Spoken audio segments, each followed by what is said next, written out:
হাদিসেও। এবার পর্দার বিষয়ে ইমামরা কি বলে, বড় বড় ইমাম কি বলে? এক নম্বর, ইমাম আহমদ ইবনে হাম্বল রাহিমাহুল্লাহ তার বিখ্যাত কিতাব আহকামুন নিসা, চমৎকার একটি কিতাব, মহিলাদের বিধিবিধান সম্পর্কে একটা কিতাব লিখছেন তিনি, আহকামুন নিসা। ওই কিতাবের মধ্যে তিনি লেখেন, কুল্লু শাইইম মিনাল মারআতি আওরাতুন, মহিলার শরীরের প্রতিটা অংশই পর্দার অন্তর্ভুক্ত। ইমাম আহমদ ইবনে হাম্বল বললেন, এমনকি তিনি বলেন, তিনি কি বলে জানেন? হাত্তা জুফ, এই যে নখ, মহিলারা যে নখ কাটবে, নখ, এই নখটাও এমন জায়গায় ফেলতে হবে যেখানে পরপুরুষ না দেখে। চিন্তা করেন, চিন্তা করেন, নখ পর্দার অন্তর্ভুক্ত। এটার দুই অর্থ হতে পারে, হাতে থাকা অবস্থায় নখও যেন না দেখে। দ্বিতীয় অর্থ, নখ কাটার পর এটা যেন এমন জায়গায় না ফেলে অন্য পুরুষ দেখে। চিন্তা করেন আপনি। দুই নাম্বার, আল্লামা ইউসুফ ইবনু আব্দুল হাদি আদ-দামিশকি আস-সালিহি, অনেক বড় আলেম, ওনার অনেক বড় বড় কিতাব আছে, দামি দামি কিতাব লিখে গেছেন এই আল্লাহর বান্দা। ওনার একটা কিতাব আছে মুগনিযাবিল আফহাম আনিল কুতুবিল কাসীরাতি ফিল আহকাম। ওই কিতাবের মধ্যে তিনি লেখেন, আল্লাহু আকবার, এই আল্লাহর বান্দা লেখে, ওয়াজিবু আলাইহা সাতরু ওয়াজহিহা ইযা বারাজাত, কোন মহিলা যখন নিজের ঘর থেকে বের হয়ে আরেকটা ঘরে যাওয়ার ইচ্ছা পোষণ করে, মানে অন্য মানুষের ঘরে যাওয়ার ইচ্ছা পোষণ করে, ওই মহিলা যেন নিজের পুরাটা শরীর ঢাইকা বের হয়। চিন্তা করো, রাস্তায় বের হবে, বাস সেজন্য পুরা শরীর ঢাইকা বের হবে। আরেকজনের বাড়িতে যাবে, সেজন্য পুরাটা শরীর ঢাইকা বের হবে। চিন্তা করেন আপনি। ইদা বারাজাত আই ইদা খারাজাত, যখন কোন মহিলা বের হতে চায়।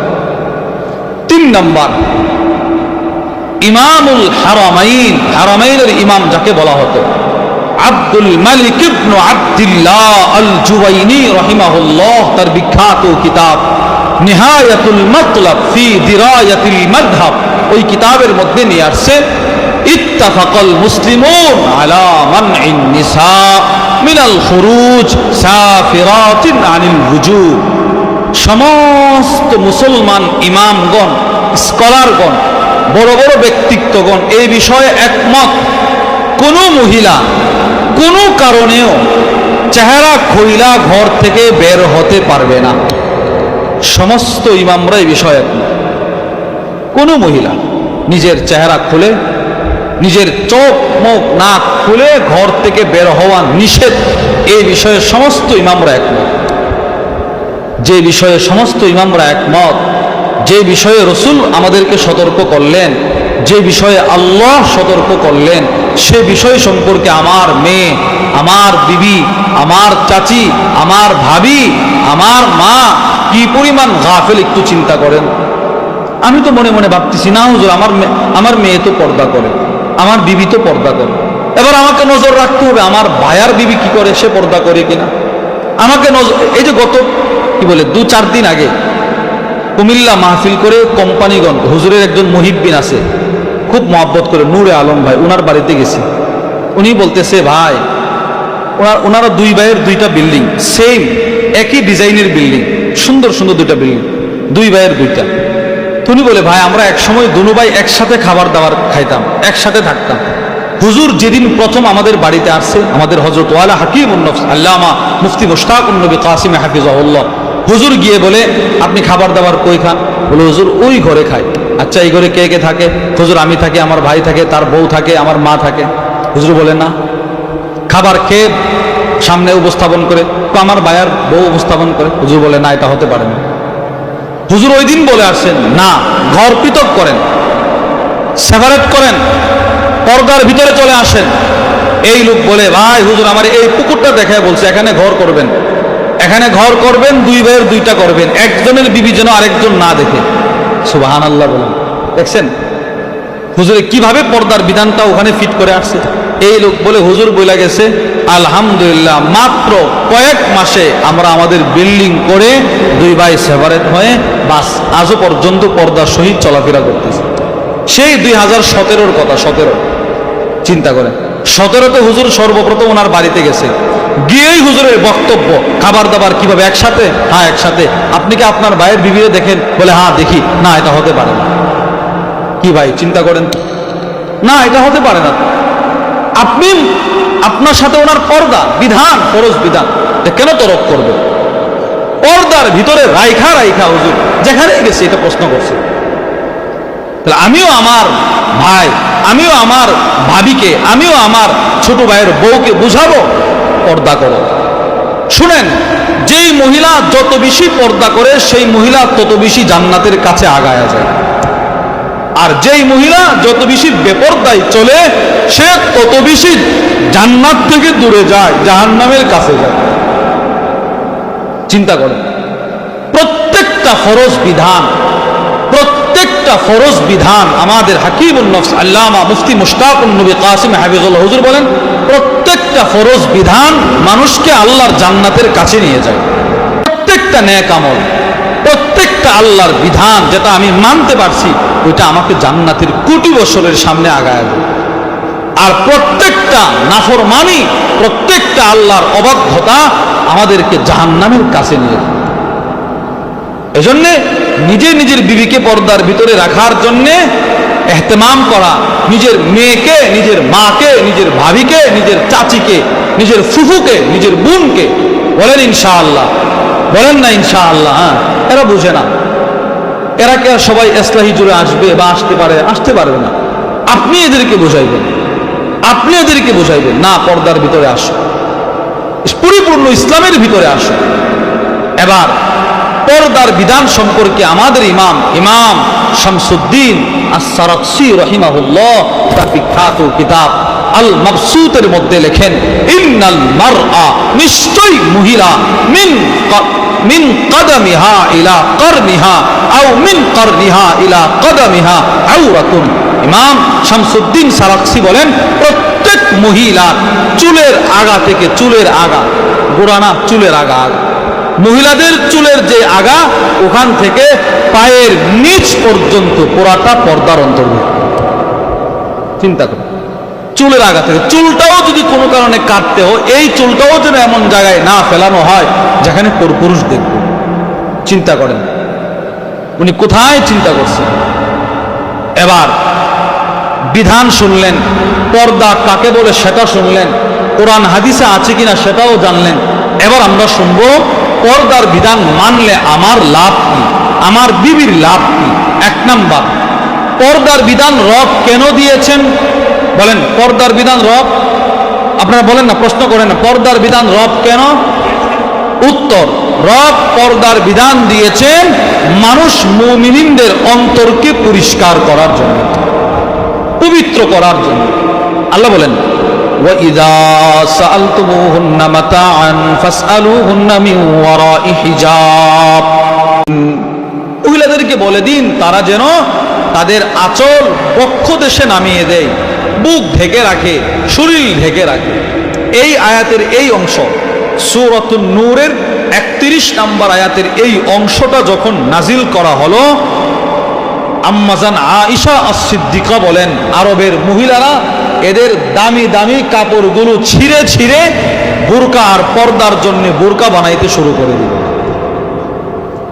দামি দামি কাপড় ছিঁড়ে ফেলতেছে, চাদর, শাক্কাকনা মুরুতাহুন্না ফাখতামারনা বিহা, দামি দামি চাদরগুলো ছিঁড়ে ছিঁড়ে পর্দা আর বোরকা বানাতে শুরু করে। এই পরিমাণ পর্দার এহতেমাম তারা করেছিল। 4 নম্বর আয়াত, আল্লাহ রাব্বুল আলামিন সূরাতুন নূরের মধ্যে বলেন, ওয়ালা ইয়াদরিবনা বিআরজুলিহিন্না লিয়ু'লামা মা ইউখফিনা মিন জিনাতিহিন। হে রাসূল, আপনি মহিলাদেরকে বলে দিন তারা যেন জমিনে এমন ভাবে না চলাফেরা করে যেইভাবে চলাফেরা করার দ্বারা এদের সৌন্দর্য অটোমেটিক প্রকাশ পেয়ে যায়। এমন ভাবে চলতেও নিষেধ করছেন, এমন ভাবে চলতেও নিষেধ করছেন যেইভাবে চললে আমার সৌন্দর্য অন্য পুরুষ আন্দাজ করতে পারবে। 5 নাম্বার, আল্লাহ রাব্বুল আলামিন সূরাতুল আহজাবের মধ্যে বলেন, ওয়াইযা সাআলতুমুহুন্না মাতাআন ফাসআলুহুন্না মিন ওয়ারাই হিজাব। আল্লাহ বলে, এ সাহাবারা, তোমরা যদি নবীর বিবিদের কাছে কিছু চাও তাহলে তোমরাও পর্দার ভেতর থেকে চাইবা। সাবধান, নবীর বিবিদের সাথে পর্দা করো, পর্দা। এই যে কোরআনের যে এই আয়াতটা, এই যে একটা আয়াত এখন আপনাদেরকে শোনাইলাম যে ইদা সাআলতুমুহুন্না মাতাআন ফাসআলুহুন্না মিন ওয়ারাই হিজাব, তোমরা যদি নবীর বিবিদের কাছে কিছু চাও তো তোমরা পর্দার আড়াল থেকে চাও। এই আয়াতটা আল্লাহ নাজিল করেছেন হযরত উমরের মন মতো। বুঝেন নাই কেউ? বুঝেন নাই? কোরআনের এই আয়াতটা হযরত উমরের মন মতো আল্লাহ নাজিল করেছেন। সুবহানাল্লাহ জুড়ে বলেন। উমরের মন মতো, উমরের মন। হযরত উমর ইবনুল খাত্তাব চাইছিলেন এমন একটা আয়াত নাজিল হোক, হযরত উমর চাইছিলেন এমন একটা আয়াত নাজিল হোক, আল্লাহ এরকম একটা আয়াত দিয়ে দিয়েছেন। বুখারীর মধ্যে হাদিস আসছে, আনাস ইবনে মালিক বলেন, ওয়া আন আনাস ইবনে মালিক রাদিয়াল্লাহু তাআলা আনহু قال, আনাস ইবনে মালিক বলেন, قال عمر بن الخطاب, হযরত উমর ইবনুল খাত্তাব বলে, قلت يا رسول الله, আমি আল্লাহর নবীকে বললাম। উমর বলে, আমি আল্লাহর নবীরে বলছি। কি বলছি? ইয়া রাসূলুল্লাহ, ওগো আল্লাহর নবী, লাউ আমারতা উম্মাহাতিল মুমিনিন বিল হিজাব, আপনি যদি উম্মাহাতুল মুমিনিনদেরকে পর্দার বিধানটা দিয়ে দিতেন, আদেশটা করতেন, অনেক ভালো হতো। উমর এই কথা বলতেছে। উমর কেন? ইয়াদখুলু আলাইকাল বাররু ওয়াল ফাজির, ওগো আল্লাহর রাসূল, আপনার কাছে ভালো মানুষও আসে, আপনার কাছে খারাপ মানুষও আসে, আপনার কাছে মুমিনও আসে, আপনার কাছে মুনাফিকও আসে। সবাই আয়েশা আম্মাজানদেরকে দেখে, এটা আমার উমরের ভালো লাগে না। সুবহানাল্লাহ বলেন। উমর বলতেছে, এটা আমার ভালো লাগে না। খারাপরাও আয়েশা আমাদের আম্মাজানদেরকে দেখবে, আপনার বিবিদেরকে দেখবে, তখন পর্দার বিধান নাজিল হয় নাই। মুমিনরাও আয়েশা আমাদের আম্মাজানদেরকে দেখবে, এটা আমার ভালো লাগে না। ফালাউ আমারতা উম্মাহাতুল মুমিনিন, যদি আপনি উম্মাহাতুল মুমিনিন মানে আপনার বিবিদেরকে, আমাদের মায়েদেরকে পর্দার আদেশটা করে দিতেন, অনেক ভালো হতো। এটা আমার গায়ের হতে লাগে। মানুষ এসে আমাদের মায়েদেরকে দেখে। আল্লাহ রসুল কতক্ষণ চুপ থাকলেন, সাথে সাথে আল্লাহ তাআলা জিবরিলের মাধ্যমে পর্দার আয়াতটা নাজিল করে দিলেন। সাথে সাথে জিবরিল আয়েশা বলে, ও আল্লাহর হাবিব, আপনার সাহাবী উমর যেই মনটা মনে মনে যা চাইছিল, আল্লাহ তার মনের আশা পুরা করার জন্য ওই রকম আয়াত নাজিল করে দিয়েছে। এরপর আল্লাহ বলে, ওয়া ইযা সাআলতুমুহুন্না মাতাআন ফাসআলুহুন্না মিন ওয়ারাই হিজাব, এই মুমিন, এই মুনাফিক, এই সাহাবারা, তোমরা যদি নবীর বিবির কাছে কিছু চাইতে চাও তাহলে তোমরা পর্দার আড়াল থেকে চাও, আজ থেকে আর সরাসরি চাইতে পারবে না। আয়াত নাজিল হয়ে গেছে।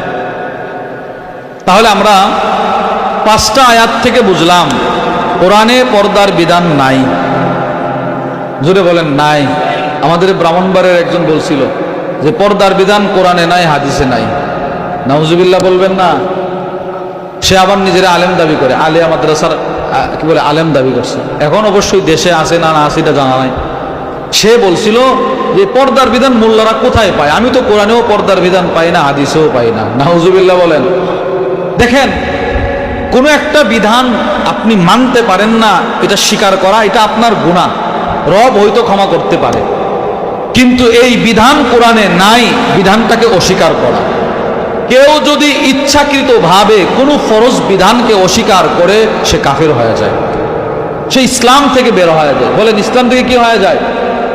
এই আমাদের বাড়িতে প্রায় বেশ কয়েক বছর পূর্বে একদিন এশারের নামাজের পূর্বে আমাদের আদত হচ্ছে নামাজে গেলে আশেপাশে যারা দোস্ত আহবাব এদেরকেও নামাজের দাওয়াতটা দেয়। তো সব জায়গাতেই দেখবেন মসজিদে মানুষ না থাকলেও দোকানে আসে না নাই, দোকানে কিন্তু মানুষ থাকে। আমরা দোকানে গেলাম, গিয়ে সবাইরে নামাজের দাওয়াত দিতেছি। হুট করে একজন বলে কি জানেন, এদের মিয়া এই 5 ওয়াক্ত নামাজ এগুলো কোরআনে নাই। 5 ওয়াক্ত নামাজ কোথায় নাই? কোরআনে নাই। তো আছে কোথায়? কইগুলো মোল্লা মুন্সিরা বানাইছে। উনি নামাজ না পড়া এটা ভিন্ন। অনেকে নামাজ পড়ে না, কিন্তু এটা বুঝে যায়, হয় নামাজটা পড়লে আমার অনেক লাভ হইতো, আমি যে নামাজটা পড়তে পারি নাই এটা গুনাহ হয়েছে, এটা অনেকে বুঝে না। কি বলেন ভাই, বুঝি কিনা? বুঝে। কিন্তু নামাজ কোরআনে নাই, এই কথা বলা নামাজকে অস্বীকার করা। নামাজকে কি করা? আর কোন ফরজ বিধানকে কেউ ইচ্ছাকৃতভাবে অস্বীকার করা, সে কাফের হয়ে যায়। এইভাবে নামাজকে অস্বীকার করে বসে, মাআযাল্লাহ, আল্লাহ ওনারে ক্ষমা করেন, আল্লাহ ওনারে পুনরায় ইসলামের ভিতরে আসার তৌফিক দান করেন। চিন্তা করেন তো, এই পর্দার বিধান ফরজ, এটা আমরা কোরআনেও পাইলাম। এবার হাদিসে শুনি, হাদিসে নবীজি কি বলে দেখেন। তিরমিজি শরীফের 1173 নম্বর হাদিসের বর্ণনায় আসছে, ওয়ান আব্দুল্লাহ ইবনে মাসউদ রাদিয়াল্লাহু তাআলা আনহু قال আব্দুল্লাহ ইবনে মাসউদ বলেন, قال النبي صلى الله عليه وسلم المرأة عورة, আল্লাহর নবী বলেন, মহিলার পুরাটা শরীর হচ্ছে পর্দার অন্তর্ভুক্ত। সুবহান, মহিলার পুরাটা শরীর কি? পর্দার। সবাই বলেন, মহিলাদের পুরা শরীর কি? তাহলে এবার বলেন, আমার মার পুরা শরীর পর্দার, আমার মেয়ের পুরা শরীর পর্দার, আমার স্ত্রীর পুরো শরীর পর্দার অন্তর্ভুক্ত।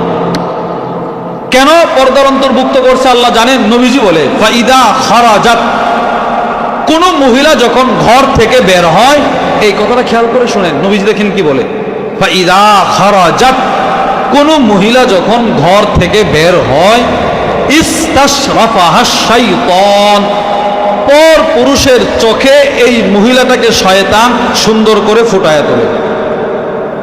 যদি পর্দা ছাড়া বের হয়, আপনারে শয়তান বলবে একটু তাকায় দেখ, একটু তাকায় দেখ, বাস আপনারই গুনাহ করাবে। নবীজি বলে, এবার সে যেই শ্রেণীর মহিলা হোক, শয়তান তারে আপনার চোখে সুন্দর করে উঠাবে। এই জন্য নবীজি বলছে, না, তোমার মেয়ের কারণে যেন আরেকটা মানুষের ঈমান নষ্ট না হয়, তোমার বিবির কারণে যেন আরেকটা মানুষের আমলে নষ্ট না হয়, তোমার মায়ের কারণে যেন আরেকটা মানুষের ঈমানে দুর্বলতা না আসে। পর্দার ভিতরে রাখ, নবীজি পর্দার ভিতরে রাখতে বলছে। 2 নম্বর হাদিস, এই যে একটা হাদিস, এই যে আল মারআতু আওরা, এই হাদিসের একটা চমৎকার ব্যাখ্যা করছেন আল্লামা হামুদ ইবনে আব্দুল্লাহ আত-তাওয়িজিরি রাহিমাহুল্লাহ, তার বিখ্যাত কিতাব আস-সারিমুশ শুহুর আলা আহলি আত-তাবাররুজ ওয়াস-সুকুর, ওই কিতাবের মধ্যে লেখেন, হাদাল হাদিস, এই হাদিসটা দাল্লুন, এই কথার উপরে প্রমাণ বহন করছে, আলা আন্না জামিআ আজজাইল মারআতি আওরাতুন, মহিলার প্রত্যেকটা অঙ্গ প্রত্যঙ্গ পর্দার অন্তর্ভুক্ত।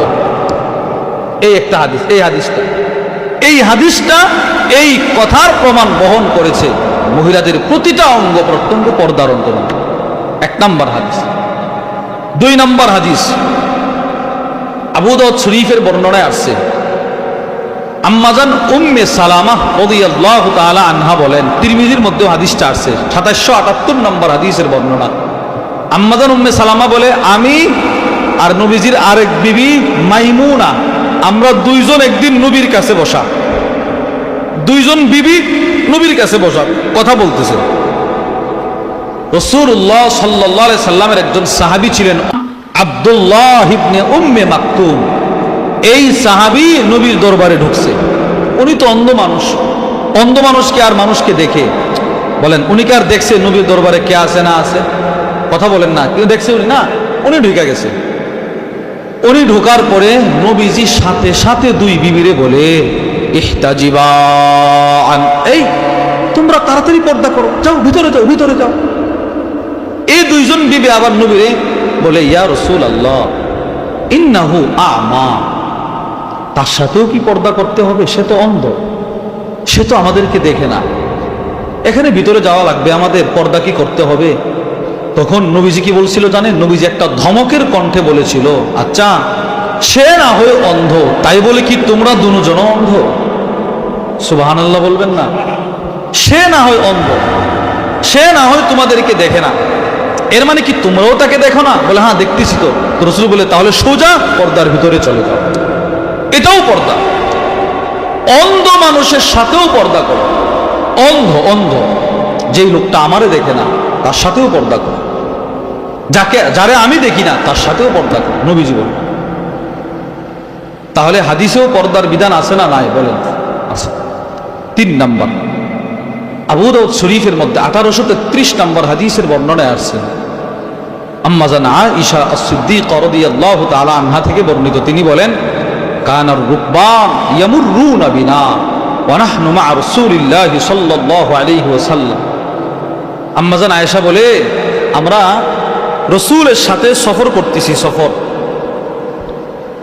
তো মরুভূমি দিয়ে সফর করি, মরুভূমিতে এই রাস্তা দিয়ে চলি, এই রাস্তা দিয়ে অন্য কোনো কাফেলা যদি আমাদের বিপরীত সাইড থেকে আসে, তো কাফেলা আমাদের সামনে আসলে সাদালাত ইহদানা মিন জিলবাবিহা আলা যাহরিহা আলা ওয়াজহিহা, তো কোনো মানুষ আমাদের সামনে আসলে আমরা আমাদের নেকাব বলে যেটাকে, মানে কাপড়টা মুখ সহ পুরা শরীর ঢেকে দিই, এরা যেন আমাদেরকে না দেখে, আমরা যেন এদেরকে না দেখি।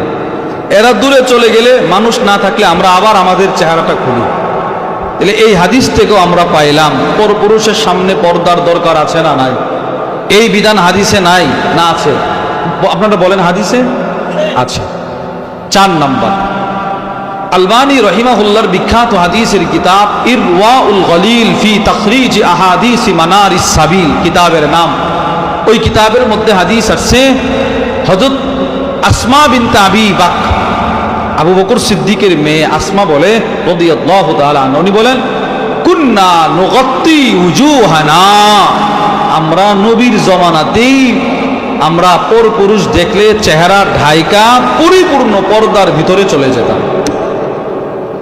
তাহলে আমরা পাঁচটা হাদিস থেকে বুঝলাম, 4টা হাদিস থেকে বুঝলাম হাদিসেও পর্দার কথা, বলেন হাদিসেও পর্দার কথা, তাহলে পর্দার কথা কোরআনেও হাদিসেও। এবার পর্দার বিষয়ে ইমামরা কি বলে, বড় বড় ইমাম কি বলে? 1 নম্বর, ইমাম আহমদ ইবনে হাম্বল রাহিমাহুল্লাহ তার বিখ্যাত কিতাব আহকামুন নিসা, চমৎকার একটি কিতাব, মহিলাদের বিধিবিধান সম্পর্কে একটা কিতাব লিখছেন তিনি, আহকামুন নিসা। ওই কিতাবের মধ্যে তিনি লেখেন, কুল্লু শাইইম মিনাল মারআতি আওরাতুন, মহিলার শরীরের প্রতিটা অংশই পর্দার অন্তর্ভুক্ত। ইমাম আহমদ ইবনে হাম্বল বললেন, এমনকি তিনি বলেন, তিনি কি বলে জানেন? হাত্তা জুফ, এই যে নখ, মহিলারা যে নখ কাটবে, নখ, এই নখটাও এমন জায়গায় ফেলতে হবে যেখানে পরপুরুষ না দেখবে। চিন্তা করেন, চিন্তা করেন, নখ পর্দার অন্তর্ভুক্ত। এটার 2 অর্থ হতে পারে, হাতে থাকা অবস্থায় নখও যেন না দেখে, দ্বিতীয় অর্থ নখ কাটার পরে এটা যেন এমন জায়গায় না ফেলে অন্য পুরুষ দেখবে। চিন্তা করেন আপনি।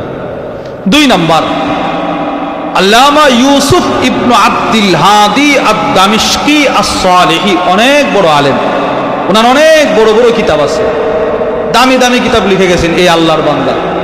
ওনার একটা কিতাব আছে মুগনি গাবিল আফহাম আনিল কুতুবিল কাসীরাতি ফিল আহকাম। ওই কিতাবের মধ্যে তিনি লেখেন, আল্লাহু আকবার, এই আল্লাহর বান্দা লেখে, ওয়াজিবু আলাইহা সাতরু ওয়াজহিহা ইযা বারাজাত, কোন মহিলা যখন নিজের ঘর থেকে বের হয়া আরেকটা ঘরে যাওয়ার ইচ্ছা পোষণ করে, মানে অন্য মানুষের ঘরে যাওয়ার ইচ্ছা পোষণ করে, ওই মহিলা যেন নিজের পুরাটা শরীর ঢাইকা বের হয়। চিন্তা করো, রাস্তায় বের হবে, বাস সেজন্য পুরা শরীর ঢাইকা বের হয়।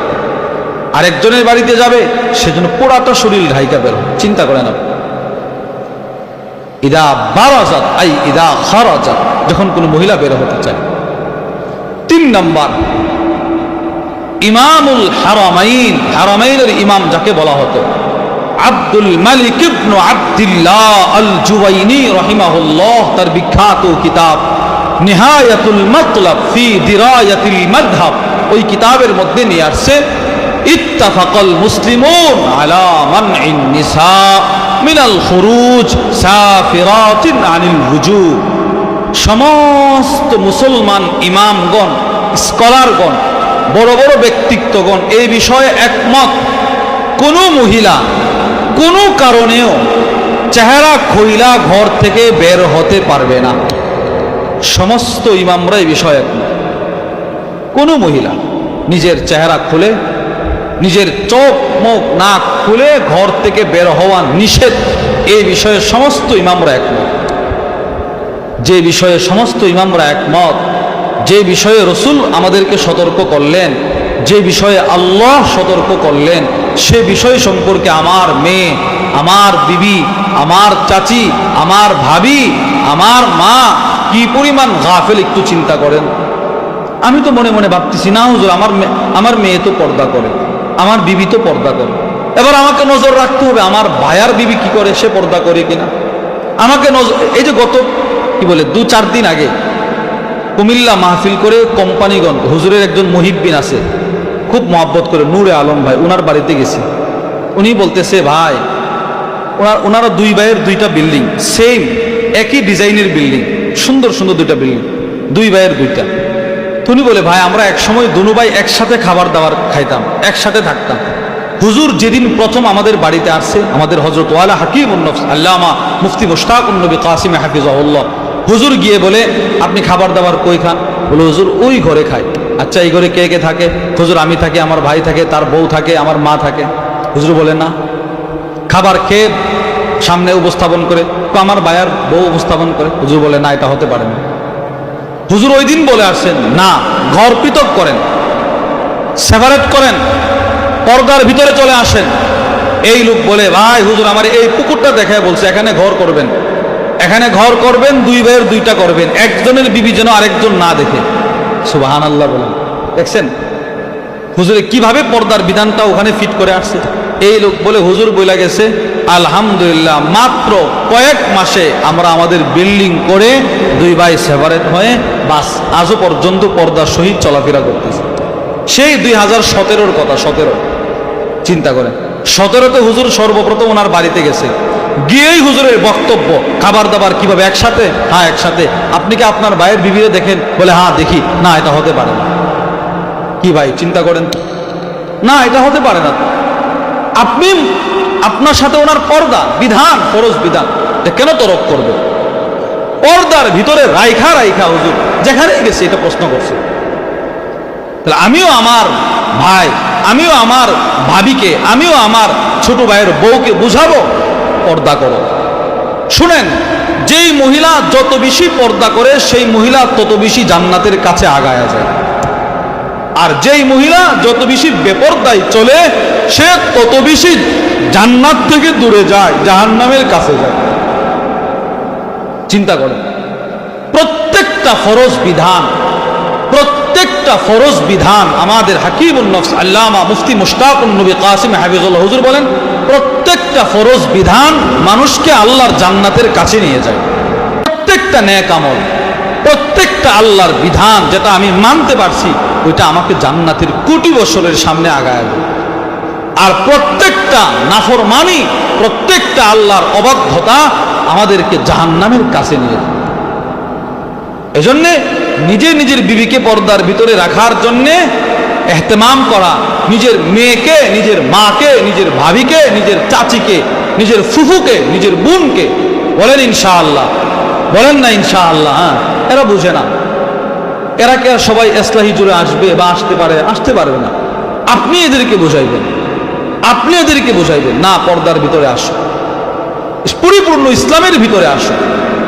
এবার পর্দার বিধান সম্পর্কে আমাদের ইমাম শামসুদ্দিন আস-সারাকসি রাহিমাহুল্লাহ তার বিখ্যাত কিতাব আল মাবসুতের মধ্যে লেখেন, ইন্নাল মারআ, নিশ্চয়ই মহিলা, মিন কদমিহা ইলা করনিহা আও মিন করনিহা ইলা কদমিহা আওরাতুন। ইমাম শামসুদ্দিন সারাকসি বলেন, প্রত্যেক মহিলার চুলের আগা থেকে, চুলের আগা, গোড়ানা চুলের আগা, মহিলাদের চুলের যে আগা, ওখান থেকে পায়ের নিচ পর্যন্ত পুরাটা পর্দার অন্তর্ভুক্ত। চিন্তা করুন, চুলের আগা থেকে, চুলটাও যদি কোনো কারণে কাটতে হয়, এই চুলটাও যেন এমন জায়গায় না ফেলানো হয় যেখানে পুরুষ দেখবে। চিন্তা করেন উনি কোথায় চিন্তা করছেন। এবার বিধান শুনলেন, পর্দা কাকে বলে সেটা শুনলেন, কোরআন হাদিসে আছে কিনা সেটাও জানলেন। এবার আমরা শুনবো পর্দার বিধান মানলে আমার লাভ কি, আমার বিবির লাভ কি। 1 নাম্বার, পর্দার বিধান রব কেন দিয়েছেন? বলেন, পর্দার বিধান রব, আপনারা বলেন না, প্রশ্ন করেন না, পর্দার বিধান রব কেন? উত্তর, রব পর্দার বিধান দিয়েছেন মানুষ মুমিনদের অন্তরকে পরিষ্কার করার জন্য। পবিত্র করার জন্য। আল্লাহ বলেন وَإِذَا سَأَلْتُمُوهُنَّ مَتَاعًا فَاسْأَلُوهُنَّ مِنْ وَرَاءِ حِجَابٍ। তোমরা যখন নবীর বিবিদের কাছে কিছু চাইবা তো পর্দার উপাস থেকে চাইবা। কেন? যালিকুম আতহারু লিকুলুবিকুম ওয়া কুলুবিহিন। এটা তোমাদের জন্য তোমাদের অন্তর পবিত্রতার সর্বোত্তম মাধ্যম। অন্তর পবিত্র করার সর্বোত্তম মাধ্যম হচ্ছে এই পর্দার বিধান। অন্তর পবিত্র করলে আমার লাভ কি? হাসরের ময়দানে আল্লাহ আমাদেরকে জান্নাত দিবেনই অন্তর দেখা দেখা। অন্তরটা দেখা দেখা রব জান্নাত দিবে। আল্লাহ কোরআন রাসূল বলেন ইন্নাল্লাহা লা ইয়ানজুরু ইলা সুওয়ারিকুম ওয়ালা ইলা আজসাদিকুম। আল্লাহ তোমাদের চেহারা দেখবে না, বডি দেখবে না, ওয়ালাকিন ইয়ানজুরু ইলা কুলুবিকুম। এই সিনার 3 আঙ্গুল নিচে যে গোশতের টুকরা কলব, ওইটা দেখা দেখা আল্লাহ জান্নাত দিবে। চিন্তা ওইটা আল্লাহ দেখবে। তো এই কলব পরিষ্কার তার তত বেশি যার ফ্যামিলিতে পর্দার গুরুত্ব যত বেশি। আমার ফ্যামিলিতে যদি পর্দার গুরুত্ব সবচেয়ে বেশি হয় তাহলে আমার ফ্যামিলির অন্তর তত কি পরিষ্কার পরিষ্কার। আলহামদুলিল্লাহ, আমি না, আমার আব্বা একদিন বলছিলেন যে আব্বা ওনার জিন্দগিতে উনি কখনো দেখে নাই যে আমাদের বাড়ির কোনো মহিলা পুকুরে গিয়ে গোসল দিতে। পুকুরে ওই সময় তো অ্যাটাচ বাথরুম ছিল না, কলে মানুষ টিউবওয়েলে গোসল করতো। চতুর্দিকে কি বলে, আমাদেরকে কি বলে, বেড়া বেড়া বলে, বেড়া লাগা, হ্যাঁ, টিন দিয়ে একটা ইয়ে করে ঘর বানায় রাখতো। আবার বলে আমি জীবনে দেখি নাই আমাদের বাড়ির কেউ পুকুরে গিয়ে গোসল করে। কেন? ওখানে গেলে আমার পর্দার লঙ্ঘন হবে, পর্দার বিধান আমি থাকতে পারবো না। তো পর্দার বিধান রব কেন দিলেন? অন্তর পবিত্র করার জন্যে। বলেন 1 নাম্বার কি পবিত্র করার জন্যে? অন্তর পবিত্র। 2 নাম্বার পর্দার বিধান কেন দিলেন? হায়া অর্জনের জন্যে। হায়া, লজ্জা। কেন? তো পর্দা সবাই করতে পারে না। যাদেরকে আল্লাহ হায়া দেন, লজ্জা দেন, তারাই পর্দা করতে পারে। সুবহানাল্লাহ বলবেন না? হুজুর হায়া আসলে আমার লাভ কি? পর্দার মাধ্যমে হায়া আসলে লাভ কি? নবীজি বলেন আল হায়া মিনাল ঈমান। লজ্জাটাই ঈমানের একটা অংশ। লজ্জাটা ঈমানের কি? এবং খুব গুরুত্বপূর্ণ একটি অংশ, খুব গুরুত্বপূর্ণ একটি অংশ। বুখারীর মধ্যে আসছে, রাসূলুল্লাহ সাল্লাল্লাহু আলাইহি ওয়াসাল্লাম বর্ণনা করেন আল ঈমান বিদউ ওয়া সাবউনা শু'বা। ঈমানের 70টার উপরে শাখা প্রশাখা আসে। 70-এর উপরে শাখা প্রশাখা ঈমানের আছে। আফদালুহা কাউলু লা ইলাহা ইল্লাল্লাহ। ঈমানের সবচেয়ে দামি শাখা হচ্ছে লা ইলাহা ইল্লা। বলেন না লা ইলাহা ইল্লাল্লাহ। আর সবচাইতে নিম্ন, সবচাইতে নিচু যেটা, সেটা হচ্ছে ওয়াদনাহা ইমাতাতুল আদা আনিত তরিক। আদা কষ্টদায়ক বস্তু রাস্তা থেকে দূরে সরায় দেয়। এরপরে নবীজি ঈমানের সর্বোত্তম শাখাটা বলছে, সবচেয়ে নিচের শাখাটা বলছে। এরপরে নবীজি আবার সতর্ক করে বলে কি জানেন? শোনো, আল হায়া শু'বাতুম মিনাল ঈমান। হায়াটাও কিন্তু ঈমানের শাখা।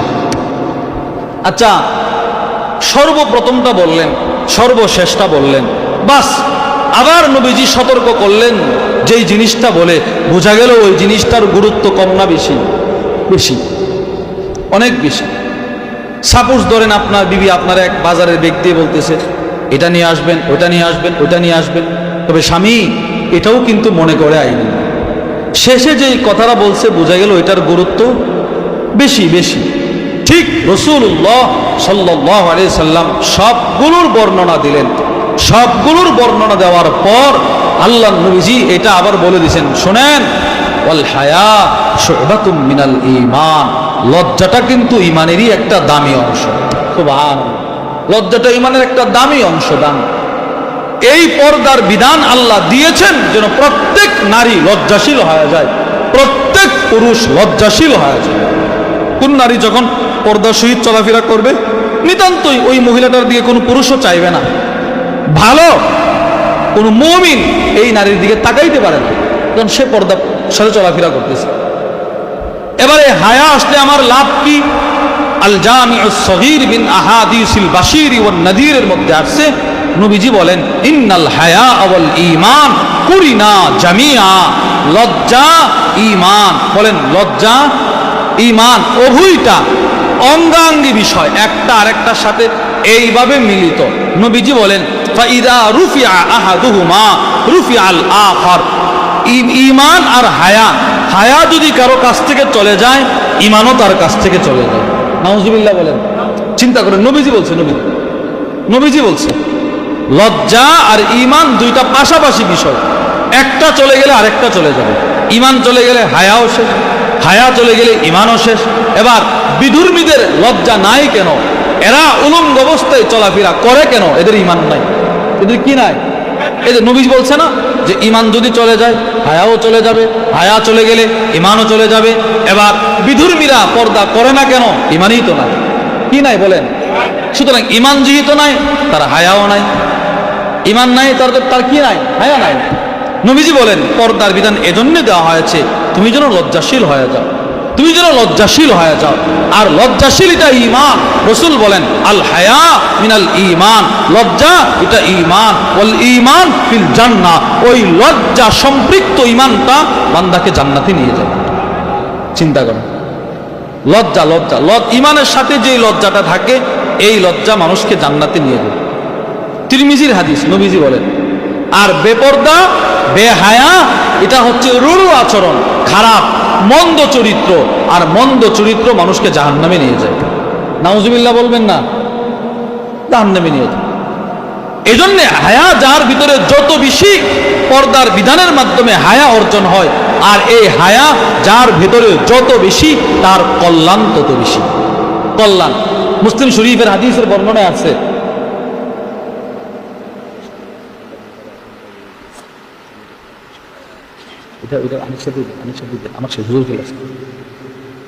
জি ভাই, হায়া এই যে লজ্জার মাধ্যমে বান্দার কল্যাণ অর্জন হয়। কল্যাণ আল হায়া কুল্লুহু খায়র, লজ্জা পুরোটাই হচ্ছে কল্যাণ। লজ্জা পুরোটাই কি ভাই?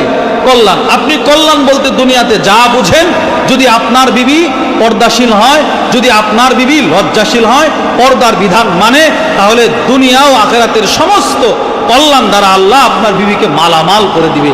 আপনার পরিবারের কল্যাণের এক সাগর আল্লাহ চালু করে দিবে। আল্লাহ যে কথাগুলো আমরা বললাম সেই কথাগুলোর উপর আমাকে আপনাকে